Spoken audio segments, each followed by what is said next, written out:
বাংলাদেশের রাজশাহীর বাগমারার একজন আছে আমার কুষ্টিয়া বিশ্ববিদ্যালয়ের বড় ভাই আব্দুল জাব্বার মন্ডল। এই যে অভিযান চালাচ্ছে বিভিন্ন জায়গায় খাদ্যের উপরে, আপনি দেখেছেন না? আপনাদের রাজশাহীর জন্য একজন গর্ব। বাংলাদেশে মাত্র 200 জন অফিসার যদি এরকম আমরা পেতাম, এদেশে আজ কেউ খাদ্যে ভেজাল দেওয়ার, ঔষধ দেওয়ার, বিষ দেওয়ার সাহস দেখাতো না। তাও তো ওনার হাতে সেরকম কিছু নেই। আমরা চাই অন্যান্য যারা আছেন, বিশেষ করে ম্যাজিস্ট্রেট, সবগুলো যেন আব্দুল জব্বার মন্ডলের মতো হয়। এ দেশটা দাঁড়িয়ে যাবে ইনশাআল্লাহ, আমি বিশ্বাস করি 100%।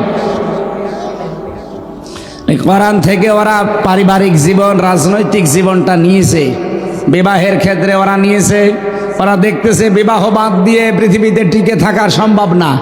পরিবার না থাকলে মানুষ মানুষ হিসাবে বিবেচিত হতে পারে না। ওরা এতটুকু নেওয়ার কারণে